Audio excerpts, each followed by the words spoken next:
pledge allegiance to the flag of the United States of America and to the republic for which it stands, one nation, under God, indivisible, with liberty and justice for all. Okay, welcome everybody to the work session, Monday, September 18th, 9:30 a.m., Town Hall. I'd ask the Secretary Treasurer call the roll. William Parrish. Present. Ann Walker. Here. Edward J. Warner is away. William Pelt, Secretary Treasurer, is present. Scott Howard's president. I'm here. Be ready to go. Thank you very much. Thank you very much. We'll get right into it. Welcome everybody. I see we have Chris Pickrell here from Cornell for a discussion. And I see it looks like you're ready to go.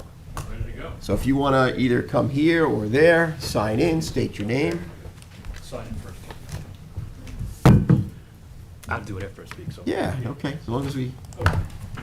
So, thank you, Scott. Thank you, trustees. My name is Chris Pickrell. I'm with Cornell Cooperative Extension of Suffolk County. I'm the Marine Program Director, and it's my pleasure to speak to you this morning about a little pet project I took on this past year for Mill Pond. So I had first done this maybe 15, 17 years ago, looking at the potential for reestablishing emergent macrophytes around the perimeter. So a fancy name for rushes and things like that. So in this case, pickerel weed and a rush as well. So I'm just going to go through the results of that. This was at no cost to the trustees, so I did it out of kind of the Cornell pocket because it was a nice little pilot project. It was fun for me, frankly, to do. So I'll go over that today.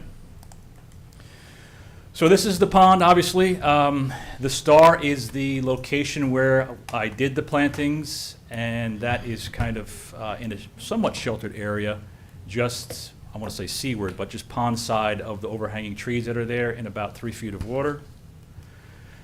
This is the view from Deerfield. You can just about see the signage. So somebody, maybe James or somebody, put a sign on it after I installed the exclosure fencing. So what I did to source the plants, I'm a big believer in using local native genotypes. So although you can get quote-unquote native plants from nurseries in Pennsylvania, Maryland, and places like that, I want to use plants that actually evolved here to local conditions. So what I did was ask you guys about collecting some small amounts of, in this case it was bayonet rush. I didn't collect soft rush, but bayonet rush from Long Pond. That was June of last year. And some pickerel weed, Pontedera cordata, from Round Pond as well. So just a couple shovelfuls of those guys. This is what it looked like. Slightly biased choice. Well, a little bit. It's spelled differently. There's only one L there. And they typically, I'll just point out that the bayonet rush kind of grows as a monoculture by itself, and then the same with the pickerel weed as well. But when I planted them, I actually planted them together, which is a little bit of something I wouldn't want to do in the future. But this is what it looked like on the day of planting. Again, this is in June of last year, so just the exclosure fencing.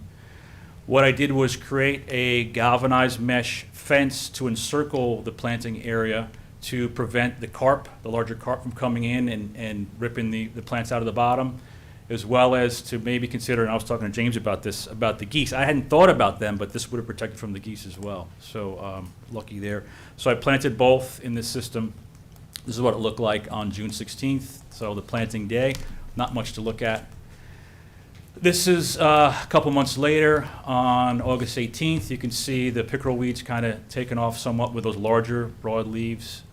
And then this is August 3rd of this year, so 14 months later, and see how well things are doing. So they're really taking, especially the Juncus militaris, the rush that's there. So it's doing really, really well. This is a side view. This is just a little more detail here. I actually went out last week to check on it again, so it's doing really well. So for all intents and purposes, this will work. So the question is, what do we do next? So the idea is, in conjunction with your efforts to rid the pond of carp, which are one of the problems. So carp are digging up the sediments, redistributing the phosphorus, all those things affecting water clarity and quality. Can we think about enhancing habitat over time? This is not going to be a panacea. It's not going to clean up the pond, but it will add that habitat that's now lacking. So in conjunction with the two efforts, I think the pond will be in a better place. So the question is, what's the next step? And there, I listed them out there. One is no action, just let things go. Two would be scaling up plantings at the same site using the same methods. What I would do differently if I did it again would be to separate the two species out because they want to grow separately. They will grow in the same depth, the same strata, the same sediment types, but they want to grow apart. So I would do that because now they're kind of out competing each other. You saw that initially the pickerel weed was doing really well, but then the Juncus militaris kind of took over and would probably choke out the pickerel weed. So you need to separate these guys out. That maybe they don't make good neighbors, so to speak. The other option would be to scale up and try some things kind of down the southern shore of the pond. As you know, we have kind of prevailing summer southwest winds, which are kind of beating on this area. Not that it was a problem, but I'd like to maybe move it down to the south and more sheltered area. Introduce other species that I could collect locally, and my idea would be not to dig any more plants, but to collect the seeds this fall, which we can then propagate in our greenhouse in Southold and bring them out next spring for planting. And the other thing to think about is different exclosure methods. So this is by no means attractive, obviously. It's not what we want to see in the pond, but I do believe there needs to be some type of exclosure to keep at least the carp out. So one thought I had was to maybe use something like half of a lobster trap and put that on the bottom, maybe 6-8 inches off the bottom, allow the plants to grow through, put that over them after I plant them. And that would be kind of out of sight, out of mind. If it's shallow enough off the bottom and deep enough into the lake or into the pond, the ice shouldn't grab it if we get ice this winter. But it's just an idea that I have to kind of create colonies in that way. I looked at maybe having stainless steel exclosures made so there'd be no rust, no hazard, no anything like that. So that's kind of where I am right now as a thought process, but looking to get, yes, Ann. I'm sorry to interrupt. So the exclosures have to be permanent? They can't be removed once the plants are established? I don't know the answer to that. So what I can do is just take this off and see what happens, which should be fine, and see if it makes it through the winter. Because what I was going to do, and I didn't get back out there to do it this past fall, was I was going to take the exclosure down and lay the mesh over the plants to protect the roots. But I didn't do that for whatever reason. I was too busy and forgot about it. Luckily, we didn't get ice, because typically on a more typical year, the ice would grab that fence and crush it or move it, off site. So what I can do is maybe try to lay some of the mesh over half of this and not the other half and see what happens, but that's going to only test it over the winter into the spring, but it could be a valid test. I've got no problem in losing this because this is experimental at this point. Right. But my thought is that maybe if we still have big carp in the pond, they're going to be digging at and uprooting these guys, theoretically. That's the concern. So my thought is if we can create like 2-foot circular little, almost like tents, but there'd be mesh, that we start the plants within, they can grow out beyond that, but maybe get beaten back, maybe not. Again, I just don't know. And as I spoke to James earlier, there's the issue of the geese. Maybe that low exposure isn't enough and the geese will rip them out anyway. So it's just kind of a lot of unknowns here, and I just want to scale up slowly, as in everything we do, kind of just crawl before you walk, before you run. Anyway. So what do you think? I mean, it is experimental, and you have to get to the next step. So what do you got a lot of Little ideas leeway, here. yeah. Which do you think would be the, logical? So all the above at a very small scale. So try a couple different species. I think the Juncus militaris is the main one there, and the pickerelweed. They're fine, but there are others that I can look at. So maybe bring in one more species, depending on what seeds I can find out there in Long Pond and Round Pond. And then try to put out some of those exclosures. I can do some with and without, just little small plots this big, in front of one or more of the residents. I've spoken to a couple, and they seem open, at least one of them is very open to the idea over there, and see what happens. Just do it that way. I agree. How about the plastic mesh?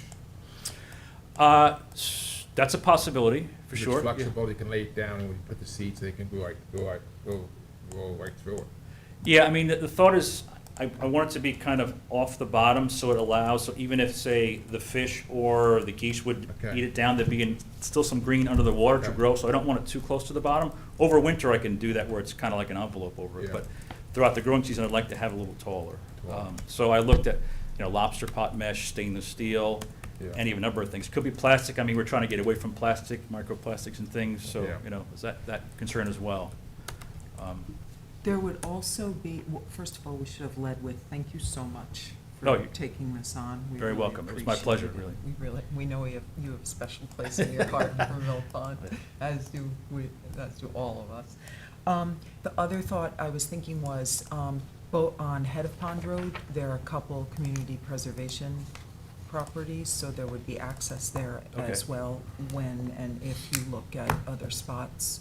And that's the key, is to get access, because I can't, it's one thing I can walk in with waiters Right. from Deerfield to get to this spot, but Yep. I want to walk, to the There's south easy and east there. access on one, the other one I would have to look at a Okay. little more, but that's another something to thought. think about, for sure, yeah. I just have to say thank you, and it's just another classic example where collaboration with the trustees really, with folks like yourself and Cornell, we all benefit from that. That's what we're here for.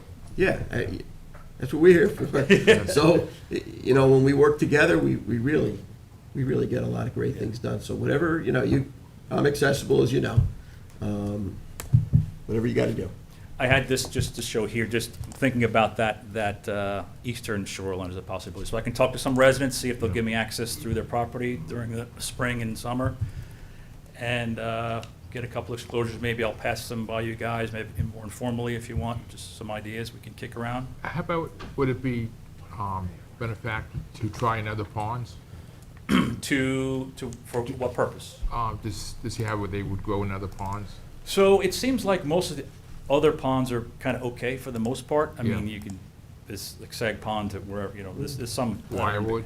Yeah, but this is one that near and dear to my heart. It's something that a lot of work is being put into already. Right. Yeah. So I started here maybe 20 years ago, first trying this, so Nice.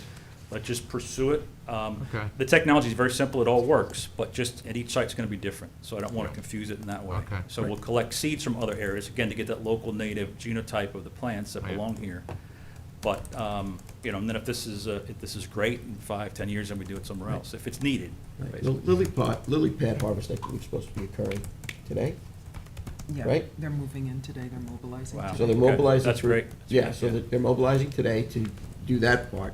So you have a lot of moving parts going on Yeah. with Mill Pond here. Sure. This is one of those parts as a pilot. And a very engaged community as well, obviously, so. Phenomenally Yeah. engaged community on Mill Pond. So, you've had the carp Yeah.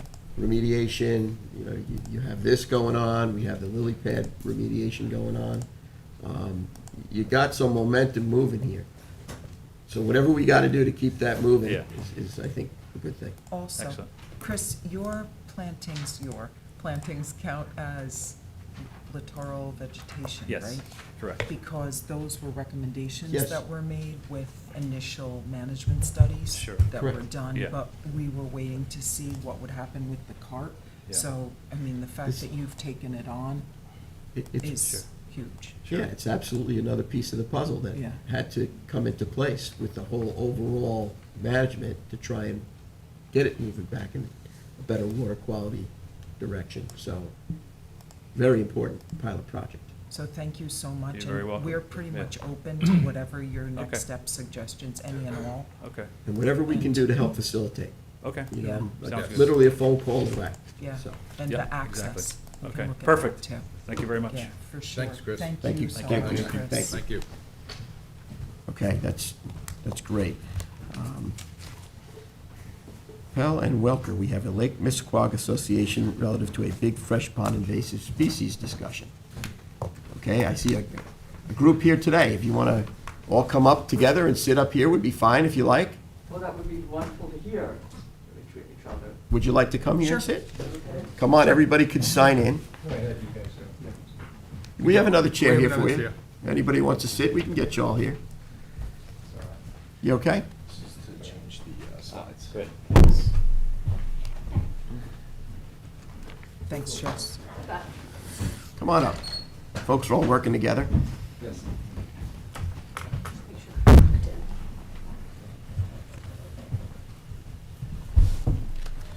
Welcome, everybody.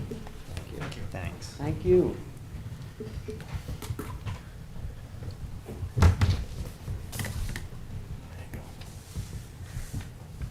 Well, good morning, honorable trustees of the town of Southampton.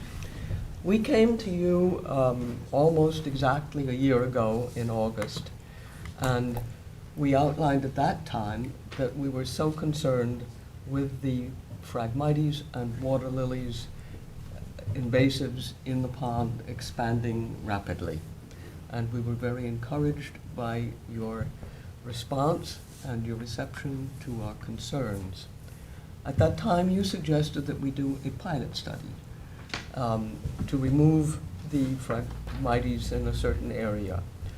Well, one of our board members did indeed try to do just that. And he spent significant time and money. He obtained some drone pictures. He contacted multiple environmental consultants and contractors. None of them were willing to engage because the project was too small on one parcel. And so today, we come back to you with added urgency because we've been observing over the past year, and the invasives are very invasive. So we come again to ask for your help and your guidance, and we're very glad to be here this morning, and we have a short PowerPoint that we'll show you, and then we'll continue. Hey everyone, I'm Grant Greenberg. I'm the vice president of the association, and there aren't satellite photos yet for 2023 where we can like quantify the difference between last year and this year. But everyone on the pond is saying that what's happening with the water lilies, what's happening with the Phragmites, it's gotten much worse this year. So just to quickly remind you, the red spots are areas where there were Phragmites last year, and the yellow spots are areas where there were water lilies this year. We, one of our board members, Norm here, went out this weekend and marked up a map, and we have a new map, and pretty much every single area has increased in terms of the stance of Phragmites pushing out, pushing deeper into the water. Same goes with the water lilies. Last year there was 0.9 acres of Phragmites, where 17% of the shoreline had Phragmites on it. And water lilies, there were 4.5 acres of water lilies last year. We're worried about the rapid colonization of the pond shore and surface by both of the invasives. And we feel like Big Fresh Pond is one of the healthiest ponds we have out here. And if we don't make an effort now to get these invasives in check, we're going to have bigger problems down the line, and we might be dealing with a mill pond situation in 5, 10, 15 years. So Big Fresh Pond is kind of at a tipping point in our minds, and we as residents are very concerned about it. The good news is, this is just a couple more photos from last summer. You can see how the Phragmites are really kind of like grouping together, and on the map you'll see some of the gaps in between them have closed this summer. This is the water lilies from last year as well. That shows the Phragmites and the water lilies, and that's the homeowner that actually tried to do the project and looked into it, and even on a size of Phragmites that big, he couldn't find a contractor that was willing to take care of them. It was just too small. That's the aerial view there. And so the good news is we've just discovered that the DEC has a grant program available for 2023, 2024, and it's called the Invasive Species Early Detection Rapid Response Control Grant. And they've allocated $1 million towards this program, and they give grants of between $11,000 and $100,000 specifically for invasive species remediation and removal. And we're super excited about this as the Pond Association. We feel like we have a chance right now to like at least start the process of getting these invasives under control. And so yeah, the unfortunate thing is the Lake Mississippi Association, we're an informal community group, and we can't apply for the grant ourselves. It has to be a municipality or a 501c organization that would apply.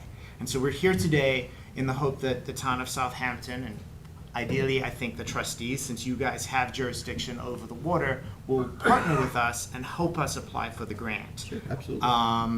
So, you know, we spoke to a representative at the DEC last week, and we said, like, who should we be partnering with? Should it be the town? And they were like, oh yeah, the town is the ideal partner for this. So they seem... You want to say the trustees, not the town. Well, It's a big difference between the town and the trustees. right, well, if you guys can do it, we would be very excited about that. We were in touch with the Nature Conservancy. They have the Wolf Swamp property right there. They have a lot of Phragmites along the shoreline, and they said that they would be supportive of a grant application coming from us and the trustees. So they seem into that idea, so maybe part of their property, I think, could be an area that we might look to tackle, depending on the size of the grant. So I guess we're here today to ask, how can we make this happen? It has to happen really quickly, because the grant deadline is November 1st. We have to bring in James, because he would help write the grant. And, Let's look at the paperwork. Do you have, we don't have any of the paperwork. Let's see Yeah. exactly specifically. You have it? So let's thank you. He was waiting for you to ask. yes, Yeah, no, I figured, what we we'd let James look at that. Yeah, we'll all Make sure it's feasible. collaboratively look at this and then figure out what's the best way, but we certainly should try and take advantage of it. Yeah, But let's, and we're also Yeah. like willing to do a lot of the work. So we know that you guys have to basically like act as the entity and fiscal sponsor for the project, but we're willing to do a lot of the work in terms of getting it together. is this copy for us? Can we keep this, or I printed it out. You I can have have it digitally. you have it digitally? But we have this, And I the think digital stuff after there a is while. there are a couple different grant categories. We feel that the one, this remediation one for early detection, because it is still relatively early on Big Fresh Pond, we feel like this is our best shot at getting money from the Okay. state. I think the majority of the information is on page 31 for that specific grant. May I just inject? The deadline's November 1st, but there's a pre-qualifying process which has to be completed before they will even look at the. Right. What's, So that- what's the deadline for that? I don't know. Okay, that's why I wanted the documents. What we'll do is we'll put our collaborative team together to review, to figure out what's the best strategy to meet the deadlines, to take a shot at it. So that's what, yeah. that's what- James and Solon is very good at that. And Special Counsel Lombardo's really good at Yeah. kind of. Charlotte, is that you raising your hands? I did see Special Counsel Lombardo raising his hand, 'cause he's really good at cutting through the paperwork. Yes, but we've also used very successfully Grant writer. Jennifer. Maxine, Yeah, our Ohio. grant writer, yeah, thank you. Yeah. Right, so I think, So- exactly. So what we should do is look at the documents and make a determination Who's to gonna see do if it? it can be handled in-house reasonably. And if it can't be handled in-house reasonably, then we gotta go to Plan B, Okay. grant writer. But sometimes these things are, we've written, Reasonable. yeah, we've done them before, and we've been successful with it. But So- the timing of it is critical. It is. If it's something that's reasonable, and we can handle it in-house, we will. If not, we'll take a look elsewhere, but we certainly should take a shot at it. Okay, and I mean, from our side, we're totally here to help support and get quotes. And we- I mean, we've already done some of that work in terms of finding contractors and stuff. And you know what? We appreciate that, because that collaboration, as Mr. Chris Pickrell was saying, from Grinnell Cooperative, was alluding to the fact that in Mill Pond, there's a heavily engaged group, and it's very helpful in keeping the momentum moving on things. So thank you for your efforts, and we will Absolutely. try and, assist where we can and figure out what's the best strategy. Now, we have the documents, and then let them, let our group do a review, and then we'll make a determination on the best step forward here. Great, so since time is limited, how should we follow up with you guys? How should we? I- how can we- Let us take a look at it. Okay, And then maybe end of the week or beginning of next week, let's circle back around We and could use- see what we need from you Okay. and how we're gonna proceed internally, like whether we can do it ourselves or whether we have to see if Jen. But I think the point person should be our environmental analyst, James Duryea. Okay. He should be the point person of contact, perfect. Then okay? which trustee is gonna be the point person on this? Excuse me? Which trustee? Whose area is this here? Bills. Mine. If it's Bill's area, he could be the point person as trustee, but I really think that for coordination of the paperwork and coordination with the rest of the team, special counsel, and your contact, for most efficiency, should be James at the James. office. Okay. Okay? He's- That way, He's right on top of it. exactly, we're all gonna be chiming in and watching. But there's a good group of people here that will work on this, all right? But point person, use James, Okay, great, and our main number, perfect. okay? Thank you guys so much. Thank you for coming in. Thank you. We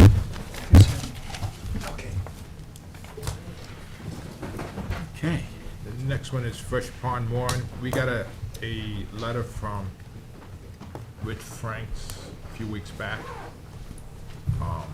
He says his Fresh Pond has reached the limit on moorings. Correct. Want to read that letter in? Sure. He emailed the board on August 24th saying, could we please put any additional fresh pond moorings on a wait list? It's maxed out and the pond cannot sustain any additional moorings at this time. We went back and forth a couple times, and the maximum amount of moorings that should be allowed in fresh pond was determined to be 15, which there currently is 15 permitted moorings in fresh pond at this time. So he would like that this become a waitlisted area and wanted the board's input. I would concur with that. I think that we Yes. got to get a handle on the moorings, and we also have to get a handle on the siting of the moorings. I did get reports from certain areas where vessels were touching each other, which should not happen. No. That should not happen. Dangerous. Yeah, that's, so we're gonna have to take a hard look at it, revamp it. I would definitely put this on a wait list status on hold, but I think this is an indication that we're gonna have to look at other areas as well for proper management. Do you want to schedule a public hearing, or do you want to look, see if there's a couple others we'll put it? I think we should take a look first before we schedule our public hearing. I think it makes more sense to do a little bit of Back. reconnaissance first and then Okay. make a determination before we move in that direction. The, I concur with Constable or Marine Harbor Patrol Yes. Franks 100%. Sure. The waitlisted areas for moorings is in the Blue Book, so we would need to do a public hearing and amend the Blue Book when we Right. decide to do so. Well, we And if should- we need to add any this- more this water we- bodies to that, based on the review, but if one or two that'd be more. the time. Well, for the purposes of this, if it's requiring a public hearing to go wait list on this, then that should be scheduled immediately. But for the other ones, let's do a little research. Okay, so schedule the public hearing. You got it. Yes. Okay. Thank you. Thank you. Okay, so we have some waterfowl hunting location permit applications for determination. Oh, I have to text Linnea, sorry. Is Linnea gonna come up? She is coming up. She'll be up in just a minute. You just give us 1 minute. Want to go to general permit applications while we're Yes. waiting? Yes, go ahead. Sure. All right, I have the Scholar Family Trust, 22 Last Lane in Hampton Bays. It is a dynamic legal services. This is one that we worked on with the applicant's agent, where it was a partial bulkhead permit, but really the whole thing needed to be done. And so we told him to go back to the drawing board and come back with a plan to take care of all of it. So he's replacing, he's here today. I don't know if you guys want to continue. He isn't here today? He's No. not in the- Well, we could probably continue, because we already had a conversation. I think he went back to do, to satisfy requests from the board in changing this project. You want to read the project description, James? Basically, he's reconstructing 100 feet of the damaged bulkhead, which he had already replaced 20 feet, which we saw in those photos last time he was here. But he's also reconstructing that as well and raising it up 12 inches to meet the neighbor 2 doors to the west and add 30-plus yards of fill. Also maintaining 25 feet wide buffer containing seagrass and beach roads, all wood to be untreated and galvanized pole. Bring that mic over a little. Yeah. So we did this at work session already, and we sent it back to the drawing board here to amend it to this. And I think he did what we requested him to do. He is asking for a raise. It's not egregious relative to the area. It is a project that really needs to occur, based on, the visuals. And, I think it's okay to go. So this is where it meets the old bulkhead, this is the newer part of the bulkhead, but they are replacing that as well. Right, This so is the 20. it really needs attention. So Trustee Pell, Fine with it. Trustee Parrish, I'm good with it. Trustee Love? So this is Open Bay, Yeah. Open Shinnecock Bay, right? Yeah. He's going the height of the neighbor's 2 door down, so we have Exactly. that height to be put on with the permit. Exactly. And I don't see it creating any, egregious problem. I think it's sensible, and I think he was here with this in the back and forth, and I believe he's met what the board was requesting him to do at the last time that he was here, so I'm fine with it. I'm good. The only thing is we have, his plans Not stamped? they're drawn, Yeah. He needs, and they're not stamped, but. yeah, he needs proper stamp plans, but I think in concept of what he's doing, he can go to the next step, but he's gonna have to meet the same requirements everybody else does, but he can go to that step. So advance pending the plans. Okay. I do see Lene is here now. We good? We go with that? Lene, why don't you come on up, please? Okay.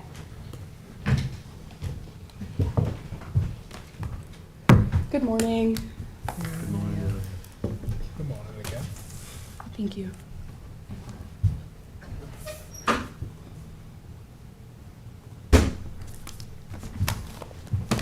How are you today?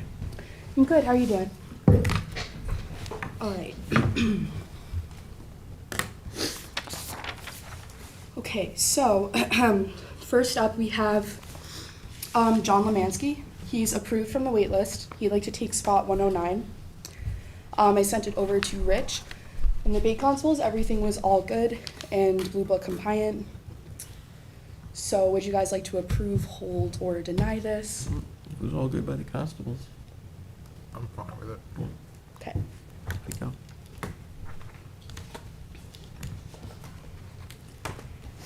Next, we have Michael Lester, permit number 93.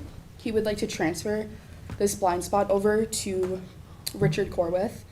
And Richard Corwith is a current blind holder of blind number 199. The following thing we will be discussing is Richard surrendering blind number 199. I sent it over to the Bay He only has one Constables. blind? Mm-hmm. He just doesn't want to have that blind anymore. Okay. Sent it over to the Bay Constables, everything got an okay. So would you guys like to approve, hold, or deny this transfer? Meets the rules, it's fine. All right.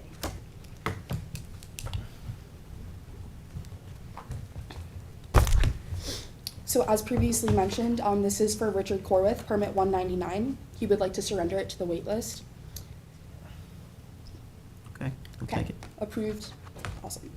So the process then for that can take place for this season, to see if there is. No, the blind won't be available to give out for this season. It'll be available for the following waterfowl season to offer to the wait list. You just have to make sure that when he surrenders these blinds, that the blinds are removed. Mm-hmm. Yes.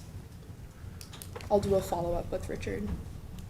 There's no possibility to, I don't believe so. I believe in the past it's always protocol that at the end of the season, anything that's been submitted, surrendered or like revoked has to go to the Bay Constables for review, and then it's available for the next season. Lene has already started calling the wait list, so the people that are at the top need to get the chance to look at this location as an option, and since we're already halfway down. okay. Thank you. Yeah. Next, we'll be discussing Kelly Tessitore. There's no number. This is a new proposed location. I did send it off to the Bay Constables and got their recommendation.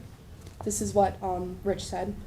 In regards to the location off of Clovergrass Court that is proposed, that location is north of Montauk Highway, approximately 270 feet south of the Long Island Railroad tracks. As depicted on the map attached, 760 feet north of Montauk Highway, 860 feet from Mill Pond Path, and approximately 524 feet and 700 feet from the buildings located at 170 Montauk Highway. Educational resources, LLC, several buildings, parking areas, fields, etc. located at this property.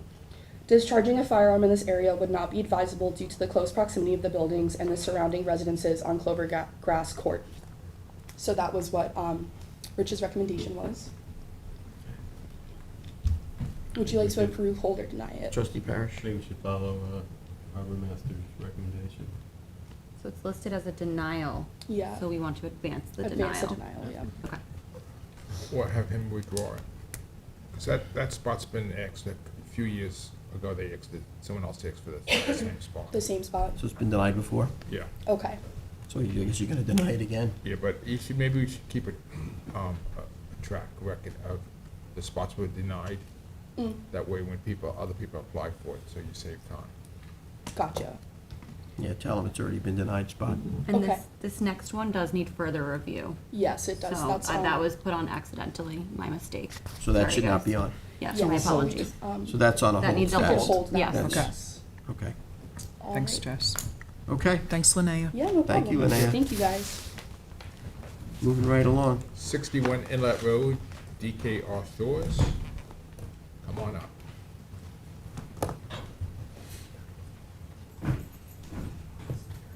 Hey, James, can you do a overhead shot on this, please?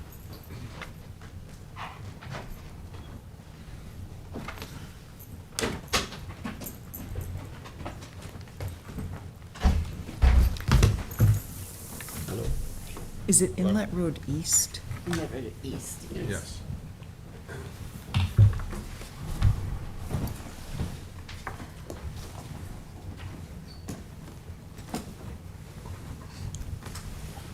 Don't ever try to make a left going east into this road. Ever. Noted. It's dangerous. Very dangerous.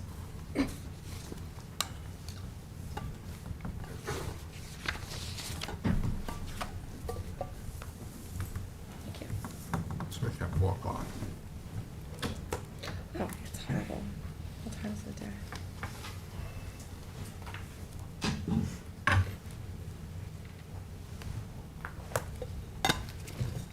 You have the floor when you're ready. May I say a few words? Would let her go first. She wants to do, put the address in, what we're talking about. Yeah, they record Then you us, have, so. then you can talk. Gina Rigdon, DKR Shores, here to represent Jillian Batchelder, 61 Inlet Road East, Southampton, and the owner is present. That's it. No, hold on. We've been here multiple times. I've made multiple revisions. Everyone's been very patient. Thank you very much.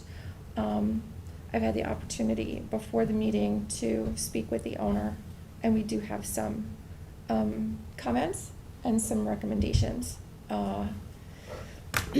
So when I'm designing a dock, I have to meet a lot of regulations, state, federal, town.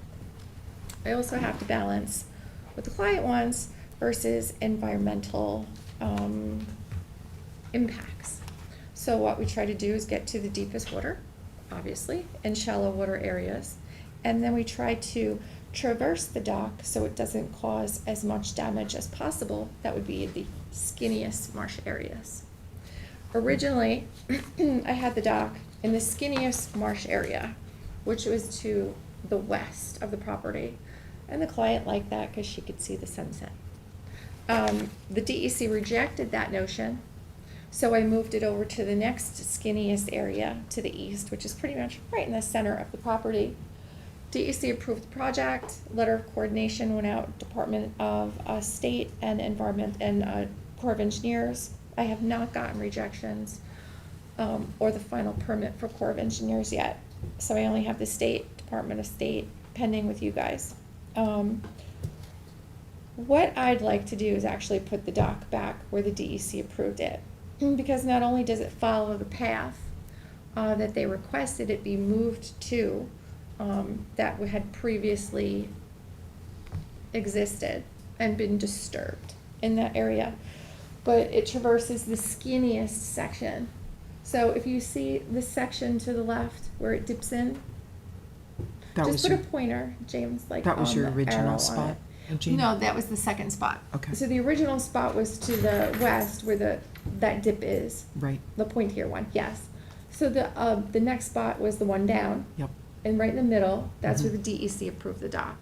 That, to me, makes the most sense. I want to traverse the least environmental impact on marsh as possible. That's my job. But I fiddled around with it to try to get to 2 inches more water, which is not going to make a difference between 1.2 and 1.4. Obviously, that's just negligible. That's just silly. I'd actually like to put the dock back where it was, straight out back where it was. So You guys want it a certain length. Even though I am meeting Blue Book compliance as to the 100-foot offset from the high water mark, and which is that dotted hidden line, if you see that. So that is actually the offset line just past the dock, seaward. That's your 100-foot. So basically you just offset it. You copy and you offset 100 feet. So that's the no-go zone to the right. Everything to the left is Blue Book compliant, but we have restrictions in the Blue Book saying if there's non-appreciable depth, Right. the dock shall be cut off to wherever you guys deem it to be cut off to. So at this point, if I move the dock over, I'm at 1.2. I still meet the 100-foot watermark from high water. And the dock has to be cut back, would you say 20 feet? 25 feet says in 25 feet says the Blue Book. So can you put up what it is that you're looking for approval? You know, what you're looking to advance today? Do you have that for the? I to don't look at? have it, it's, So you don't have that for us to look I at? don't have that, This is a but what I discussion. can do is show it to you, because this is the letter of coordination that went out to the Corps. So, that's what I have a DEC permit for. That's what I don't have the Marine Fisheries or National Wildlife Service yet comments. But generally, they make comments like, please don't construct the dock until after October 1st for subaquatic vegetation. Please, drive the piles, don't jet them, stuff like that. And then we have like some restrictions for winter flounder and summer flounder. They're basic.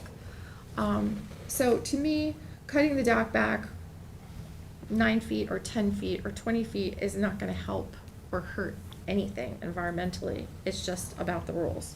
Correct. So you're saying you want the DEC permit? I have the DEC. Yeah, so permit. that's the This is DEC what you- permit. That's the dock where the DEC wanted it. Back in the second dip, Right, that was Plan B, right, and they approved it. So that's the And then- approved plans for the DEC is what I'm looking at right now? Correct. yes. And Straight then- out. Straight And out. then the one that was brought before us has a dog leg Yeah, and sits, and it's silly, sits. because it just traverses over a thicker area, the thickest area of marsh on the property, which is just So silly it to me. creates more disturbance, To me, yes, I think that is not a good location. because it doesn't follow the path. It does, well, it does follow the path, actually, but it traverses the widest part of the marsh. Mhm. That's not me doing my job. Me doing my job is putting it in the skinniest area of the marsh. Mhm. And us doing our job, we're just trying to, when you get beyond that, maintaining consistency in the Blue Book regulations. Mhm. So how do we accomplish this?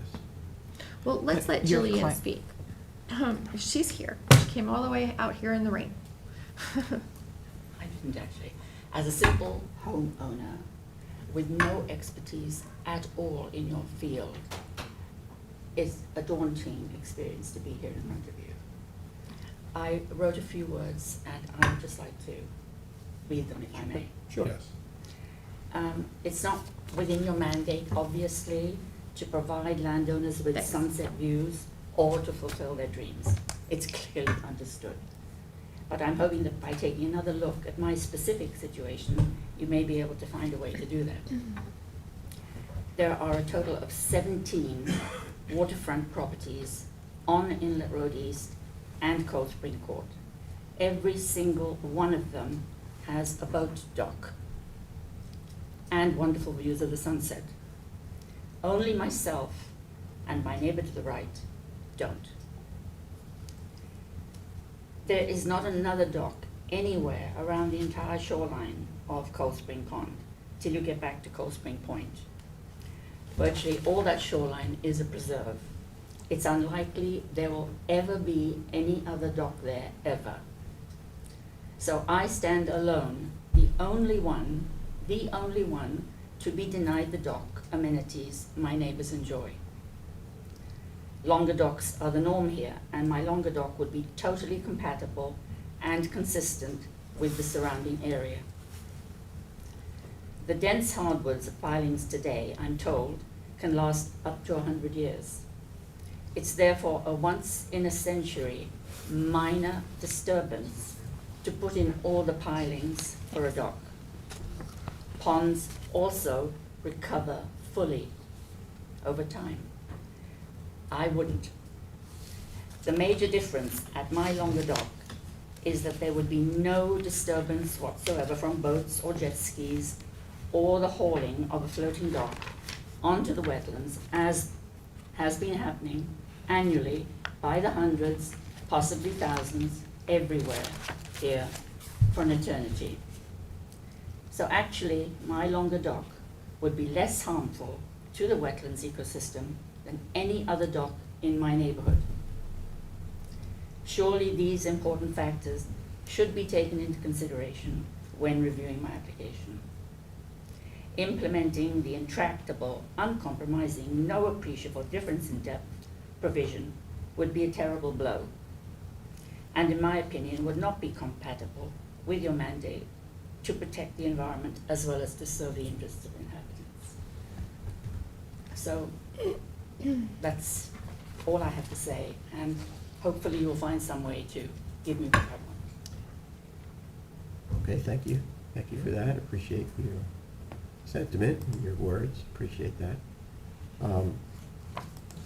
So your question is, how do we accomplish this and maintain integrity and consistency relative to Blue Book regulations? You tell me. That's the question, because that's the board's Mandate. That's the board's charge. So we have to maintain consistency and integrity. You know, it's problematic. It's very problematic. A little here and a little there and a little here. You know, kind of like the tray of brownies that my wife leaves on the counter, and I take a little here and a little there, and before you know it, I've eaten the whole tray. I am the only one. And the dogs, the longer dogs are consistent. I understand what you're saying. I hear you. I hear you from your perspective. I get that, and I appreciate that.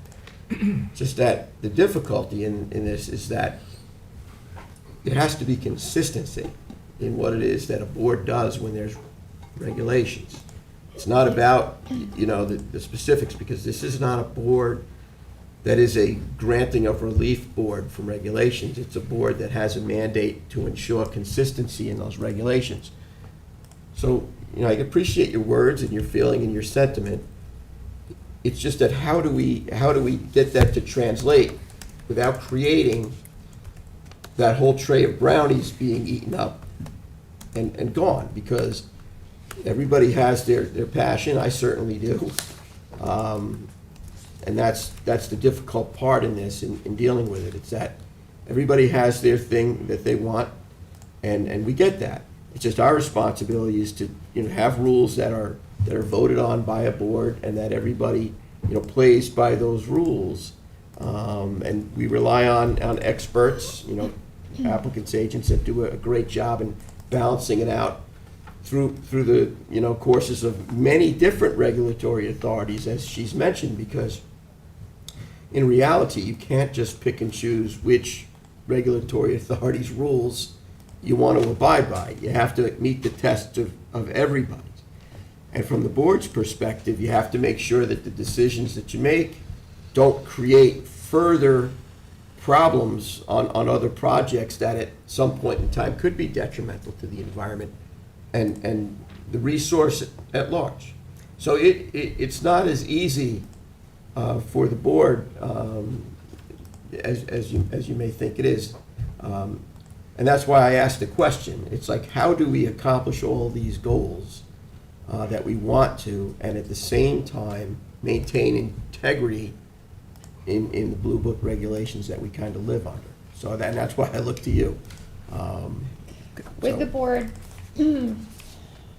accept a negotiation of the 25? You know, It's kind of hard because we have other people who like Jim's looking at me like, you know, if we give it to you, he's gonna come back with 3 other permits, what we denied. Yeah, but each property is viewed case by case.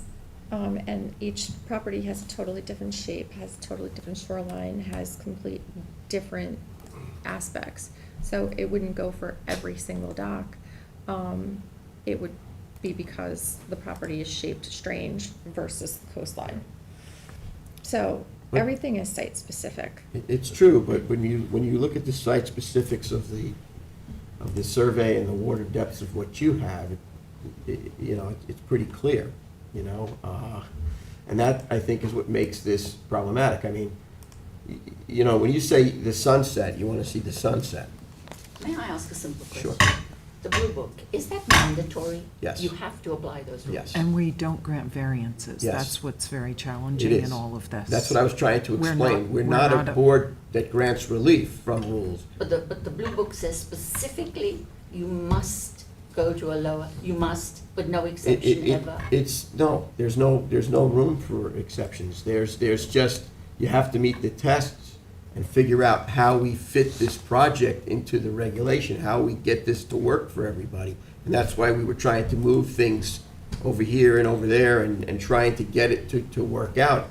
And again, I point out, it has to meet every regulatory authority's. And even though normally surroundings are taken into consideration. Well, because the water depths at those locations, to your, to Gina's point, the water depths in those areas perhaps are different. And the circumstances are different when you get out onto the Trustees Bay Bottom. So, we're not even looking at, this is not the current plan that we have up here, right? This is their. This most is recent what's been plan. submitted. This Yeah. is not- this is the most recent one? Yes. Yes, that's been It gets to a submitted. little bit more water, but it goes over Greater Marsh. The previous Right. one is the This is DEC. the DEC permit. That's, Which would be the most helpful to me. The DEC permitted, is the one that they permitted. All I can say is, you know what, table it for today, let the board do its further examination of this and your water depths and your surveys, and let's take a look at it, but fully understand, and I think you do understand, that we have to maintain consistency. So, we gotta take a hard look at this. Plus, we want Ed back to weigh in on it. Okay. Yeah, I think that, we appreciate your comments. yeah, appreciate your comments, and we hear you loud and clear, it's just that we have a lot bigger consideration, that we have no option but to take a look at it. The terrible thing is that I'm the only one that will ever be affected in my neighborhood by this. Well, I'm the only remaining one that is. I understand what you're saying, but the bottom topography is not consistent throughout any water body. There's variations in how those water depths play out, and that's why when you get into the permitting process, you have to have these detailed surveys done so that everybody kind of understands what's going on and that there's a scientific or more intelligent rhyme or reason. Your main thing is you want to see the sunset. And also that once a longer dock were built, if a longer dock were built, it wouldn't have the impact because there would be no boat, there'd be no jet skis, there'd be no impact on the ecosystem, as all the other docks in my neighborhood, they all have boats. But you see, you're looking at this from this perspective. But the concern is that the trustees have to take a look at what the impacts are of certain decisions throughout the entire township and all of the trust lands that the trustees are in charge of. So you have to maintain consistency. Otherwise, what happens is you open up the door to just complete chaos. And at that point in time, everything goes bad, which is why we have to look at these things site-specific, okay? We're trying to figure out a way to get this to work out to the best advantage for everybody here, is what we're trying to do. It's just that in some instances, it's a little bit more difficult. And that's where we're at right now, where the board needs to take a look at this. Actually, I do have one more comment. James, can you pull up the latest plan? The one where it's dog-legged? Yours? Yeah, can you blow it up right at the end? Here. Yeah. So as you see, if I go to the right, there's more water. Yeah, I go over more marsh, which isn't, optimal for me. But it does get to a couple more inches of water. And then the water to the right is much deeper. So if anyone did try to launch something, they would obviously do it on the right side of the dock. Now, your code says if there's no appreciable depth, that you have to shorten it by 25 feet, right? To 25 feet. Right. To 25 feet. Not by 25 feet, to 25 feet. Well, that's silly, that doesn't make any sense. It No does dock make can be sense, 25 because feet if you're not long. getting to appreciable water depth, we get you out on the water, and then you figure it. Access. Right, you get your access to the water, no, no. By No. 25 No, feet. it goes to 25 feet. That's silly. There's no way this dock could be 25 feet long. Well, because what happens is it gets to And the where to 25 from where? From the edge of the mean high marsh? water. That's been the regulation for how long, James?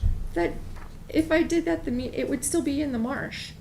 So I that's can't why do you a would- marsh you would dock. bring it- You would bring it off because then you would get appreciable water depth from the marsh to. So we're talking to from, the what does edge the of the blue marsh. book say? From the edge of the marsh or from low water? It's up here, you can read it yourself. 52B. I can see, 25 feet, shall suffice, for every one reach the 25 foot of dock. Yeah, but it doesn't say from where.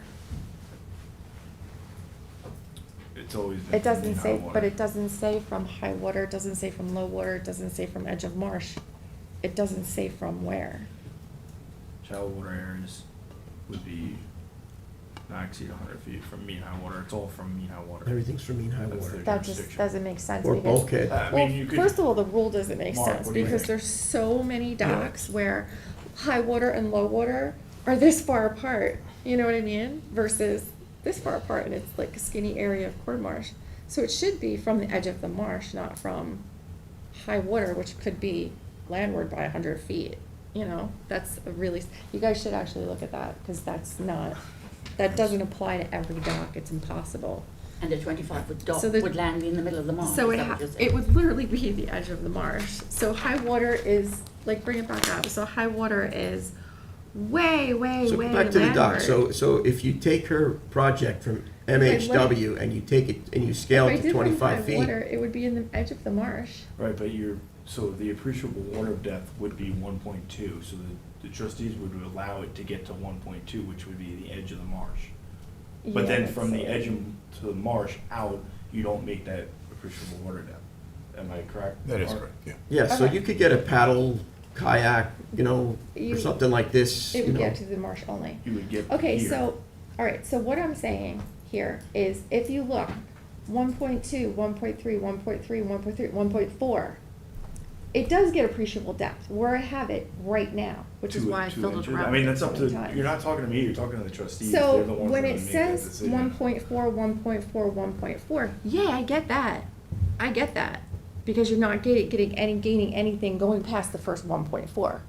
But if I stop it at 1.4, I only have to shorten the dock 9 feet.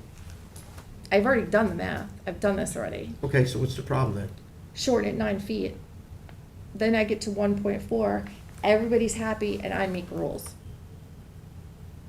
I have to shorten the dock 9 feet and keep it where it is.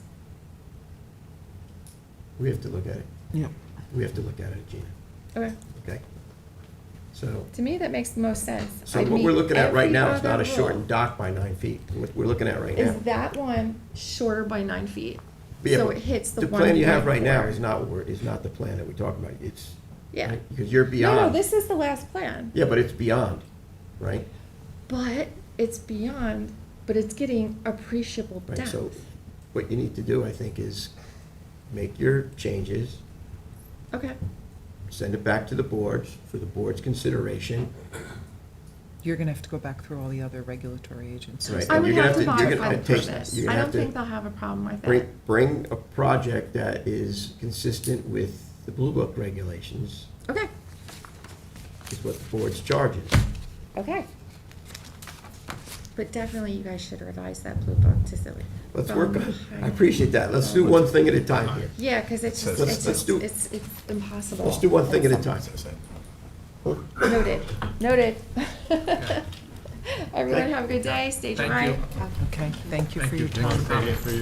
We have one more, thank I do? I have one at 1 o'clock, that was you. a renewal. EPS Associates, 65 Point Road. That's detail short. Oh, do I? Okay, I didn't bring that file with me. But let's chat over it. It's a renewal. Actually, it's a renewal and it's a modification because the owner changed. And someone else bought Christine Rossi's property. Did the project change or just the owner change? Right now, just the owner Modification. changed. But I thought you said it was modification. Just the change Yeah, the change of the name. Okay, so then They still that's, have to pay to change the name. yeah, that's okay. Yeah, Yeah, that's okay. good. If we're going, see, the problem is, yeah, he may wanna change the dock, but I have to renew the permit, Yes. change the permit name first in Yes. order to help Yes. him. Yes, you're Exactly. following the rules. Exactly. Good. So that's Then okay. the grace period is already expired, right? James? No, I don't think so. No, I she's think good. we're We good. went over that earlier. She fell into the 3-month grace period. Yeah, I got it then. The 3-month That's fine. grace period. So that could advance then. I might be in front of you, changing it because he wants it shorter at some That's a, point. that's a but different discussion. I know, I'm getting there. This is step one. Thanks, guys. Have a good Thank one. you. And ladies, sorry, ladies. This is okay as it stands.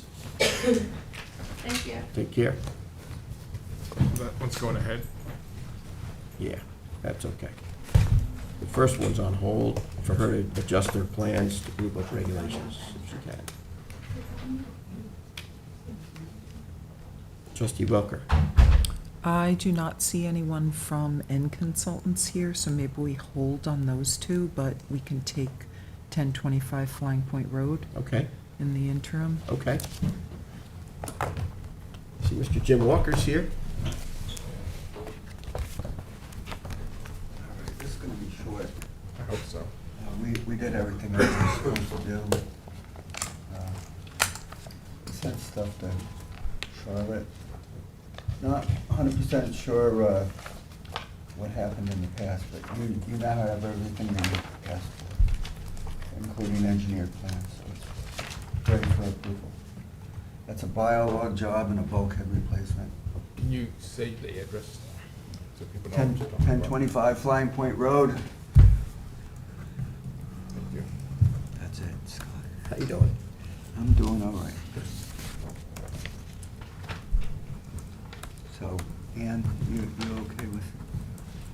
I am. Does anyone have any questions? This is the property, maybe James, if you just want to pull it up. This is the property that's adjacent to the bridge under Flying Point Road.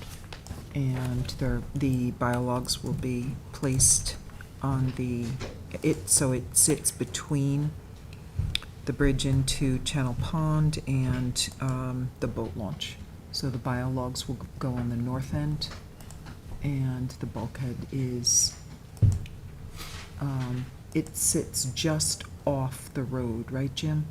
The return goes to just. Her return sits off the road. Right, so it doesn't. The part where the town is maintaining the road is intact, as far as I know. Yes, There's it is. phragmites in front of it, but Yep. we returned where always returned and replaced the bulkhead. We returned where the end of the salt marsh erosion is going on. We put biologs there. We put biologs at 10:30. They're holding up okay. We did have problems with biolog jobs in this area when Mecox wasn't being dredged as often as it used to be.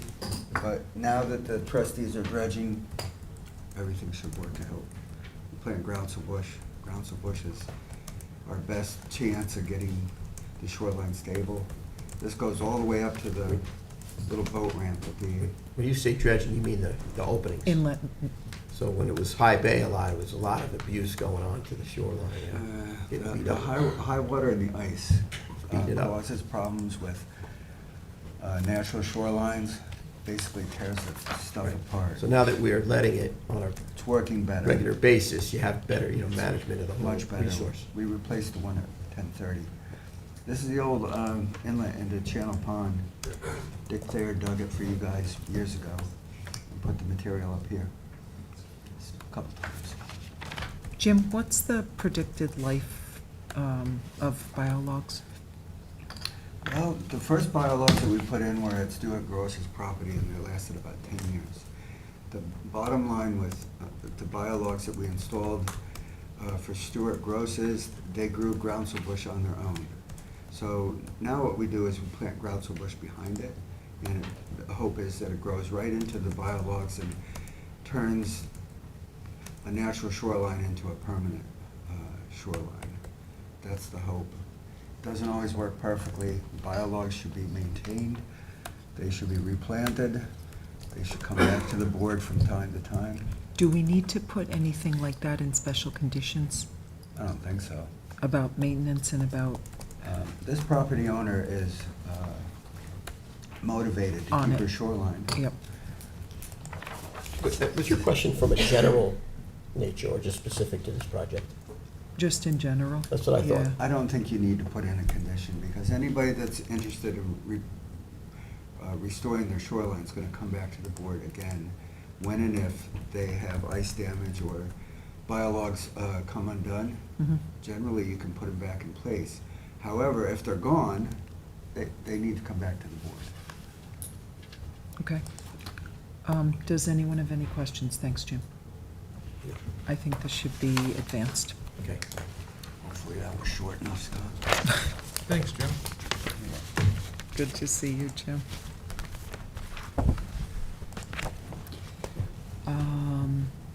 Do you want to look at the two others, even though no one from N Consultants is here? Or do you want to hold?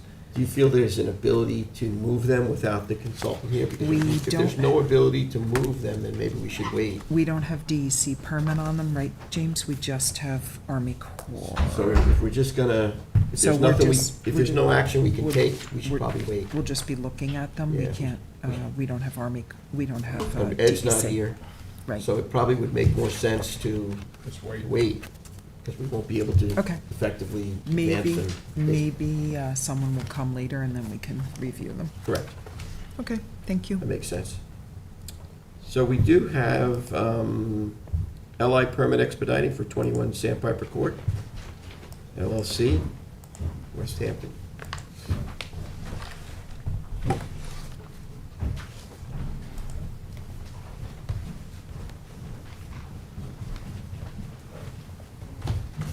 Good Hello, morning. morning. Morning.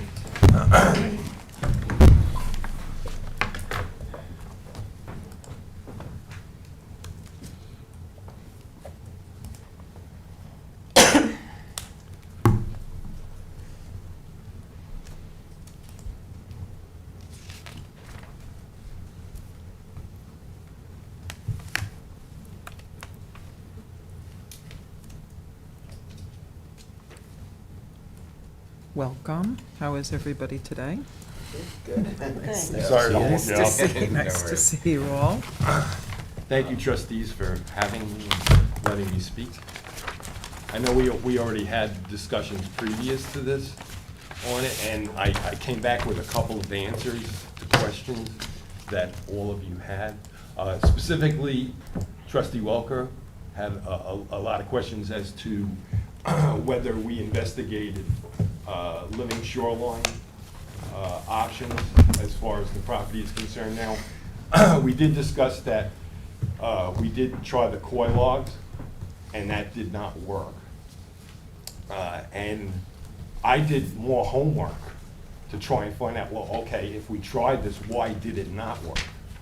And I came up with a couple of studies that were done, specifically one by Penn State and the University of New Orleans that said, that cite that that living shorelines are not effective when much of the shoreline is already hardened.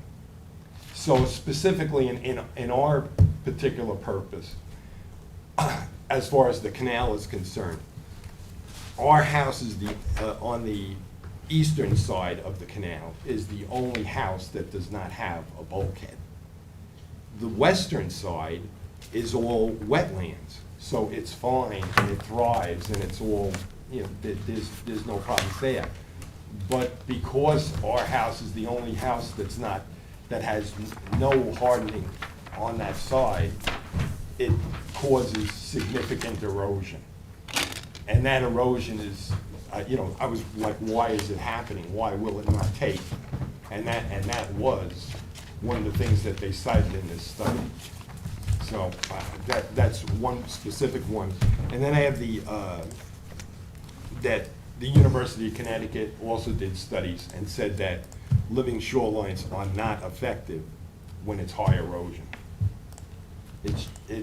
And even when I downloaded the DEC's shoreline stabilization techniques and I read through it, all of their techniques, every single one of them says, you know, in cases of light erosion, which does not really apply to our property. So I've done as much homework as I can to support our, you know, our case as far as the project is concerned, to say that if there was, you know, a different version that we could use as far as, you know, as far as the living shoreline, we certainly would do it, but we've done it in the past and it has not worked. And as a result, to keep the integrity of our property and to keep the integrity of the canal, which you've already given permits for them to dredge, we would want to, you know, move on with this project and get your approval on it.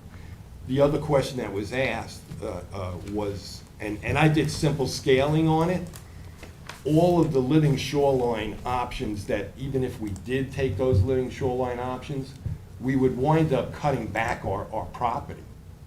And we would wind up cutting it back significantly, like about 5 or 6 feet, which over time would reduce the wetlands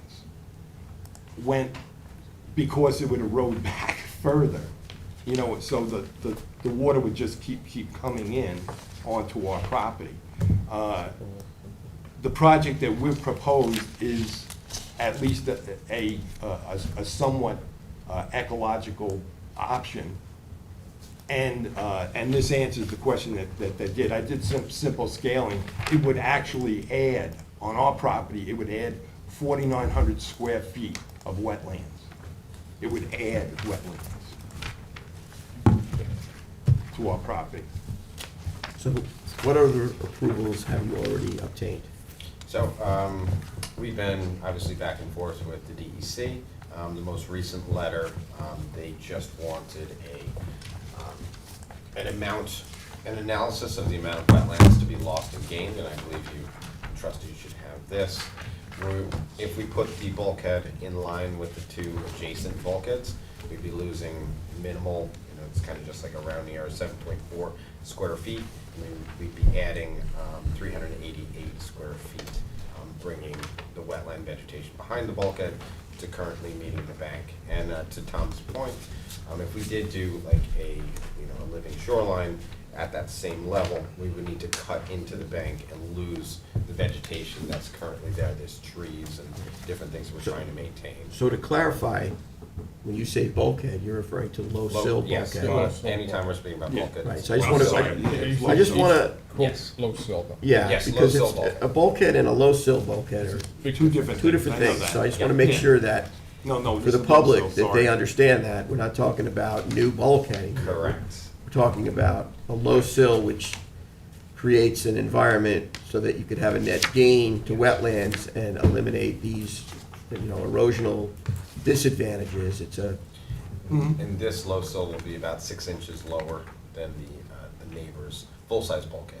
And to Tom's point, the whole canal, it's a dredged canal, and everyone else is a full-size bulkhead Right, so on the entire side of the the property. strategy has been used in other canals where you have this scenario where you, especially when you're gonna dredge, you don't wanna be losing all this material.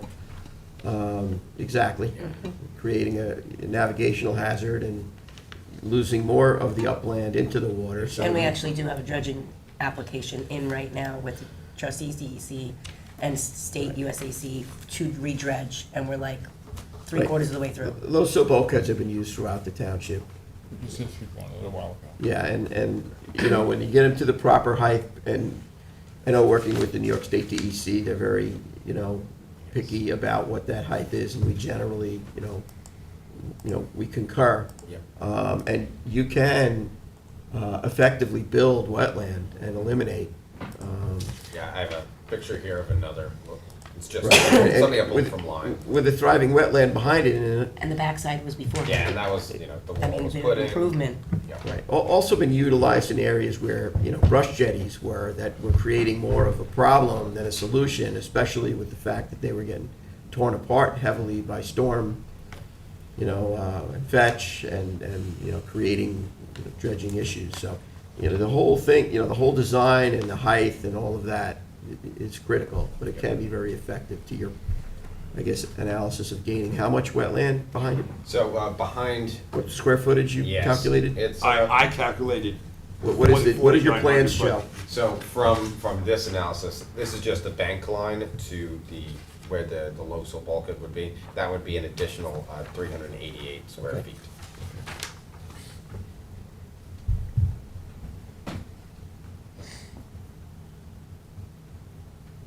You're caught between a situation where you're between a low sill bulkhead and a hard place. Definitely, yes. So yeah, the other agencies basically have these plans, and we're basically waiting for them to give their official approval, but we've satisfied all of their comments. I think the Army Corps is in the 20-day waiting. Yes. which Yeah, they means that's drafted up, approved. we have Yeah, we to, just need the You know, concurrency from the DOS. They were looking for this, and we provided it to them. Right, and you did explore all applicable alternatives. Yes, yeah, Tom did the core logs several years back, and they didn't take. I think a lot of times those are useful in like non-tidal waters, and any other living shoreline that would reduce the vegetation on his property. We'd have to cut into the bank, And right now, the trees are on a cliff Yeah. of my erosion. So I would wind up losing, on any kind of cutback, I would lose at least 10 trees. Birds are in there all the time. And I love my backyard.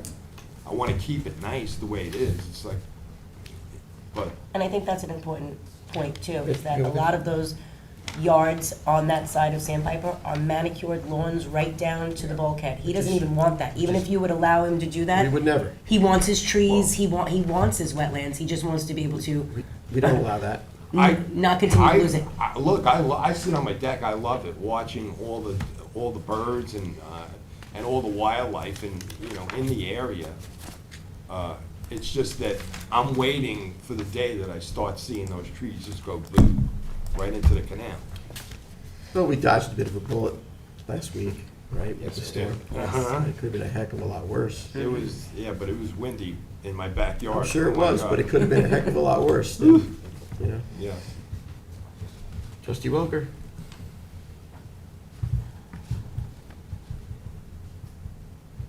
When was this house built? You bought it, right? I bought it, I Right. bought it.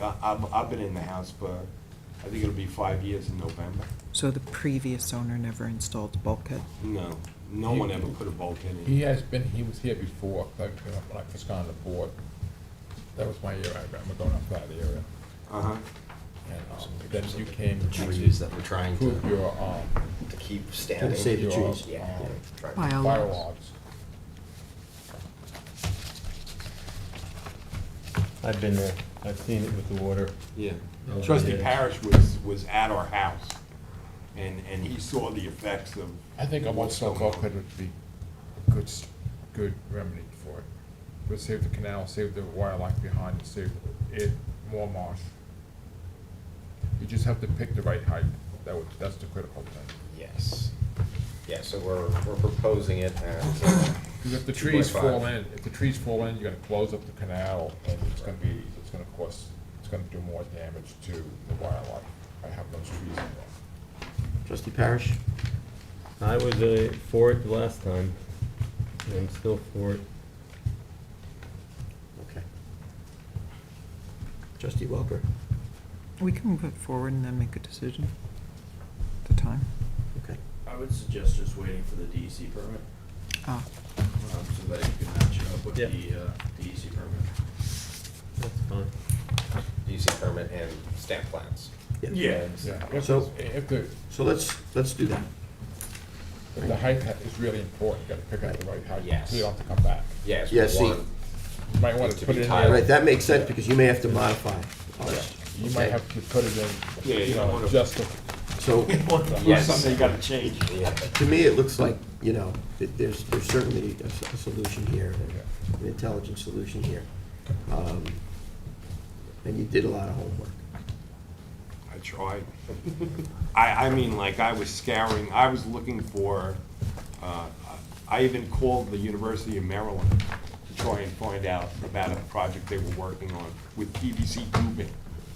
I think what makes the most sense is to hold it, wait for the state, let's take a look at what the elevations that the state comes back with, and see if there's a requirement for modification so that the wetlands have the ability to thrive, and you can eliminate the erosional, you know, negativity that's going on there, but yet have a net gain to wetlands based on the overall project. So I think that we hold for that and see if there's modification. Would it be helpful for the trustees if we measured, because there's, you know, the adjacent bulkhead, you can see the water line from high tide. We showed, you know, that distance to kind of. I mean, it would be helpful, but at the end of the day, there has to be a concurrence. Yeah. And I think that based on prior experience I have in working in this, you know, type of project, Yep. I think that concurrence is important, and that's why there may be a need for modification. Okay. So you're very close to that, Yep. having those numbers. I think that's what would make the most sense. I mean, I don't know. Wait for those numbers. Okay, sounds good. Okay. All right. Thank you. Thank you very much. Thank you, guys. I appreciate it.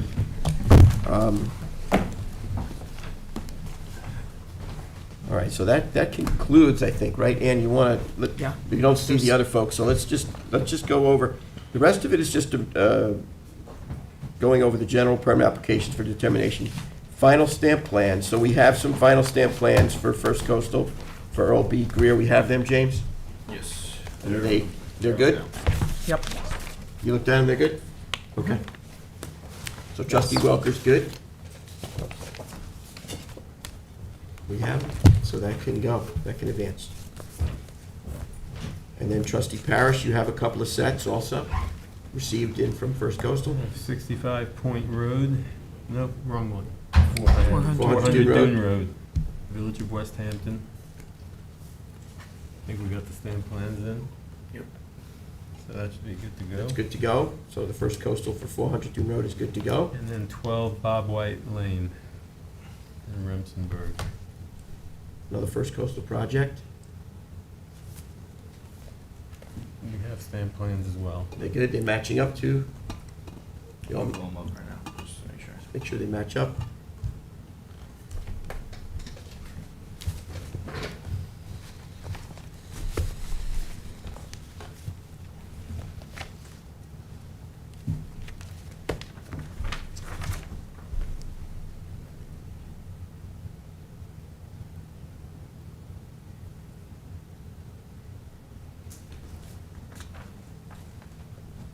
We're all set, right?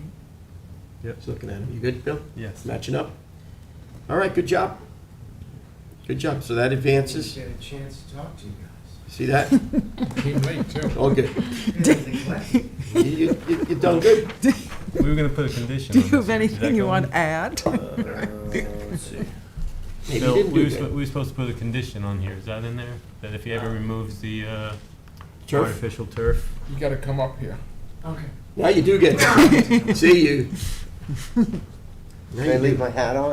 Of course. I mean, normally in town hall, you know, but it's up to A you. little wet under there. Yeah, you have it. At least you got, at least you got hair, buddy. At least you got hair. If I had hair like that, I would show it off. I would show it off. Be replaced with native plant species to maintain the buffer of the same width. Oh, but that's on the plan, not on the, You didn't put it on the, it needs to be on the cover sheet, I believe, on right? the cover sheet. I don't We can update the, it's on the plan? What- Yes. It's what is on the it? plan. It's on the plan, okay. So what do you want to do? You want to hold this thing again? No, I think you could advance that with We'll advance it subject to his, the cover sheet. Advanced subject to cover sheet being amended to indicate the special condition. Wonderful. Okay. That's reasonable. That's very reasonable, I appreciate that very much. All right? I think based on that, I think that we can, we know we've got a lot to do That's done. in the executive end and whatnot today, busy day. Thanks, you guys. So take it, so if you want to make a motion And to adjourn, go into executive session, I'll. Second. Motion to move into Executive executive. session, we're going to adjourn the meeting, executive for discussion of personnel litigation. Second. Seconded by trustee Powell, all in favor? Aye. Aye, have a nice one, we'll see everybody for the general session. I didn't get an invite.